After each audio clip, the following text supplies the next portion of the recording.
अस्सलामु अलैकुम वरहमतुल्लाह। कूंडे के ताल्लुक़ से सवाल किया गया है कि कूंडे की क्या हकीकत है। तो मैं देखिए बहुत ज़्यादा डिटेल में नहीं जाऊंगा, मैं 2 या 3 चंद बातें आपको बताऊंगा, ये समझ लीजिए और वीडियो प्लीज़ पूरी देखिएगा ताकि बात आप समझ सकें। देखिए पहली चीज़ तो मैं आपको एक बात बताऊं कि कूंडे, देखिए असल में किसी भी चीज़ की पहचान के लिए उसको एक नाम दे दिया जाता है। अब इसको जैसे कि एक नाम दे दिया गया है कूंडे, कूंडे हों या शब बारात का हलवा हो या 11वीं के नाम से फ़ातिहा हो, कोई सी भी फ़ातिहा हो, आप इतना समझिए कि ये इसाले सवाब होता है और इसाले सवाब बिल-इत्तिफ़ाक़ जायज़ है, जबकि उसमें कोई नाजायज़ काम ना किया जा रहा हो। ठीक है, बिल-इत्तिफ़ाक़ जायज़ है इसाले सवाब करना।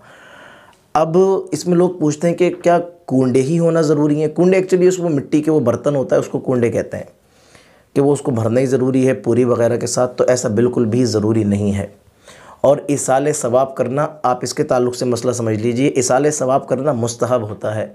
मुस्तहब शरीयत में वो मकाम रखता है कि अगर आप करते हैं तो आपको सवाब मिल जाता है, अच्छी चीज़ है। अगर आप नहीं करते हैं तो आपको गुनाह नहीं मिलेगा। मतलब ये हुआ कि मैदान महशर में आपसे इसका सवाल नहीं होगा कि आपने ये काम क्यों नहीं किया था।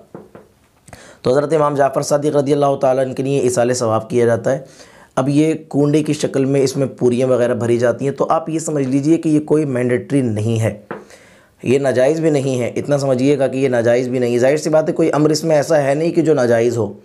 भाई बर्तन के अंदर अगर वो रखी हुई हैं तो उस पर कलाम तो अल्लाह ताला का ही पढ़ा जा रहा है, सूरह फ़ातिहा वगैरह, और इसाले सवाब अल्लाह ताला की बारगाह से दुआ करके ही किया जा रहा है कि मालिक हमने ये जो कुछ पढ़ा है हम ये गरीबों में तकसीम करना चाहते हैं और इसको तो अपनी प्यारी बारगाह में कबूल फरमा। मतलब इसको तो काबिल कबूल बना, शरफ़ कबूलियत अता कर।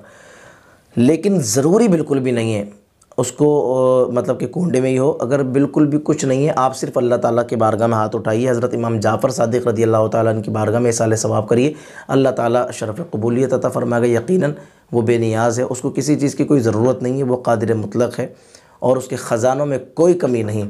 ठीक है, तो मैं बस ये बताना चाह रहा था कि हकीकत ये है कि ये एक इसाले सवाब है। अब इसको इतना ज़्यादा मतलब इस तरफ भी कोई तूल ना दे कि यार ये किन चीज़ों में लग गए, और इस तरफ भी कोई तूल ना दे कि ये बहुत ज़्यादा ज़रूरी है।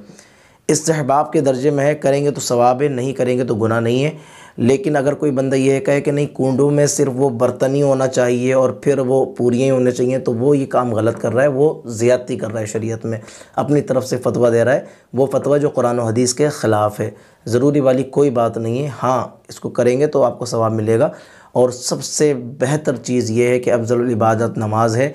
नमाज की पाबंदी के साथ आप जब मुस्तहब काम करते हैं तो फिर उसके अंदर 4 चाँद लग जाते हैं। बस ये कुछ हकीकत है।